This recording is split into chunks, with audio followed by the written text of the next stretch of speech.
Have you ever felt like someone was tricking you, but you couldn't quite figure out how? Manipulation can be sneaky, but it has a big impact. Today, we're going to explore emotional manipulation, the tricks people use to control and confuse you, and how to spot them before it's too late. After watching this video, you will know all about the mind games they play and learn how to stop them. Hey there, welcome back to my corner of the internet. I'm Nidhi Kapoor. I'm a certified life coach and hypnotherapist. And in today's video, we're going to talk all about emotional manipulation. Emotional manipulation is a covert form of control where someone uses your emotions against you to get what they want. Unlike honest communication, the manipulator's true intentions are hidden, leaving you confused, insecure, and constantly seeking their approval. But why is emotional manipulation so effective? You see, it all comes down to psychology. Manipulators understand human psychology deeply, even if they don't realize it consciously. They know that humans crave connection, approval, and a sense of belonging. When these needs aren't met, or when they're used against us, we can become vulnerable to manipulation. So, let's understand these needs better to understand how using them an emotional manipulator can control us. The first one is our need for validation. Manipulators prey on our desires to be liked and validated. When someone showers us with compliments or affection, our brains release dopamine, a feel-good chemical. It's like giving your brain a little reward. But here's where the manipulation kicks in. Once that approval is taken away, we crave it even more. The manipulator can control us by deciding when and how we get that validation back. Number 2, the fear of being judged. Most of us don't like being in conflict or being seen as the bad guy.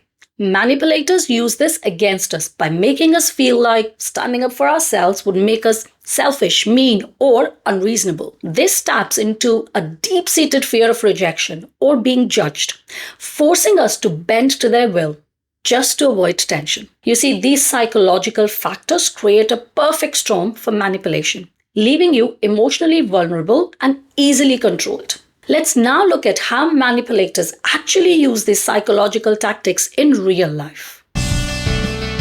Manipulation can take many forms, but at its core, it's always about control.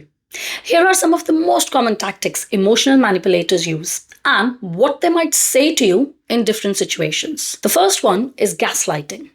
Gaslighting is one of the most dangerous forms of emotional manipulation because it messes with your perception of reality. Imagine this scenario. You bring up a concern with your partner and they say, "You're just being paranoid." "I didn't say that. You're making things up." Now, over time, you start to doubt your own memory or feelings, right? Gaslighting works because it creates cognitive dissonance, where your perception of reality conflicts with the version that's being imposed on you. Your brain becomes confused, and instead of trusting yourself, you begin to rely on the manipulator to correct your thinking. The second technique is love bombing. At the start of a relationship, whether it's romantic, professional, or even a friendship, the manipulator might overwhelm you with affection, compliments, or praise. You'll hear things like, "I've never felt this close to anyone before," or "You're the best employee we've ever had." You see, this rush of positivity hooks you emotionally. But once you're invested, the affection and praise stops. You're left wondering, what did I do wrong? And that's exactly where they want you, working harder to earn back the approval you were flooded with at the start. Number 3 is playing the victim. A manipulator might also use guilt to make you feel responsible for their emotional state. They'll often play the victim, saying things like, "Nobody understands me," or "If you really cared about me, you'd do this for me." This taps into your empathy, making you feel compelled to rescue them or solve their problem. You see, playing the victim works because we naturally want to help others, and manipulators exploit that instinct. It also shifts the focus away from their bad behavior, leaving you feel like you need to fix the situation rather than question their actions. Number 4 is guilt tripping.